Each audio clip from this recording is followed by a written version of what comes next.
이게 예상 판매 가격에서 추가 완성원가를 지금 차감한 거죠. 이런 건데 지금 판매 가격도 지금 막 후려치기 당하고, 그리고 원재료 가격도 뭐 이런저런 여건에 의해서 높아지고 있는 상황. 그래서 앞에 거 줄어들고 뒤에 거는 높아지고, 그러다 보니까 순실현 가능 가치는 되게 낮아지는 이런 상황이잖아요. 근데 이런 걸 고려 안 했다라는 거지. 계약과 실질, 이거 중에서는 뭐 당연히 실질이 더 우선하죠. 근데 계약서는 바로 눈에 보이지만, 그리고 문서화돼 있지만, 실질은 사실 판단을 해야 되는 거기 때문에 이거를 밝혀내기가 어렵지. 그래서 실무에서는 보통 이제 문서화된 계약서 위주로 판단을 하죠. 눈에 보이는 게 계약서니까. 눈에 바로 보이는 게. 특히 기업들의 공시 애로사항 중 1번 협력업체 데이터 측정 및 취합, 이게 실무에서 문제가 많이 되죠. ESG 공시를 대기업에서 우선적으로 도입한다라고 봤을 때 이런 방식으로 의사결정이 이루어지면 정보 이용자들, 뭐 재무지표 분석하는 사람들의 예측 가능성이 저해될 것이다. 그리고 회사의 손익 조작 가능성이 높아질 수밖에 없을 것이다. 그래서 기존 자산에 대해서 내용연수 변경하는 방법은 바람직하지 않다. 20%의 수수료, 운행 매출 20% 이게 먼저 정해진 상황에서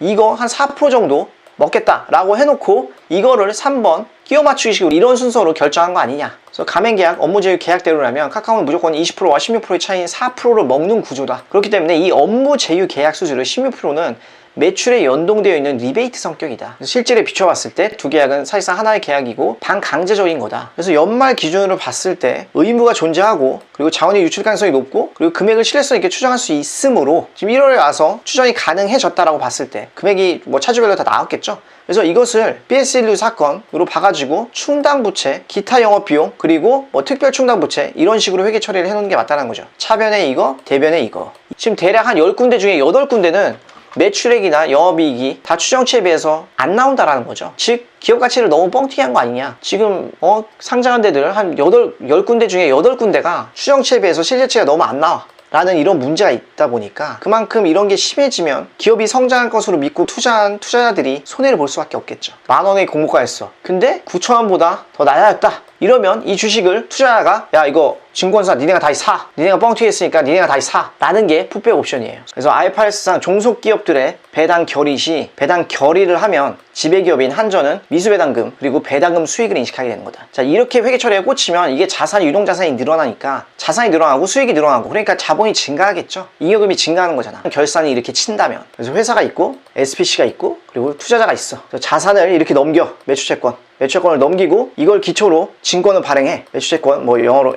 AR이라고 보통 많이 하니까 AR을 넘기고 매출채권 넘기고, 그리고 뭐 증권을 발행하고, 투자하는 그러면 이제 입금을 하겠죠. 증권을 받았으니까. 그러면 요 돈을 다시 또 회사에 줘서 이런 식으로 해서 요 회사가 자금을 조달하는 이런 과정이다. 그래서 요 매출채권이라는 이런 자산을 기초로 하고 있는 이런 자금 조달 방식이다 보니까 뭐 ABS라고. 자, 세 번째, 불합리한 외부 감사 관행. 이게 좀 재밌는 부분인데, 자, 외부 감사를 할 때 이제 외부 평가 그리고 포렌식 등의 회계법인 요구가 증가한다. 그에 따라서 기업의 불만이 높아지고 있다. 자, 외부 평가 이게 뭐냐면, 감사를 받는데 뭐 대표적인 게 비상장 주식 같은 거를 회사가 들고 있어. 근데 이제 회계사 와가지고 이거 외평 받으셔야 돼요. 외부 평가 받으셔야 돼요. 감사 목적으로 필요합니다. 그리고 포렌식 같은 경우는, 포렌식 뭐 사전적인 의미는 뭐 법에 관한, 법정의 이런 뜻인데, 회사의 어떤 그런 부정을 적발하고자 하는 그런 게 목적이고, 뭐 법 관련 증거를 그런 수집하는 그런 분야이다, 회계에서는. 그래서 실무에서는 이제 포렌식 감사라고 얘기를 하는데, 감사를 했더니 이제 비적정 의견을 받았어. 의견 거절이나 지금 한정 이런 걸 받았는데, 이럴 때 이제 재감사를 받아야 되거든요. 근데 이럴 때 이제 감사인들이 포렌식 감사를 받으라고 요청을 하죠. 제안을 하지.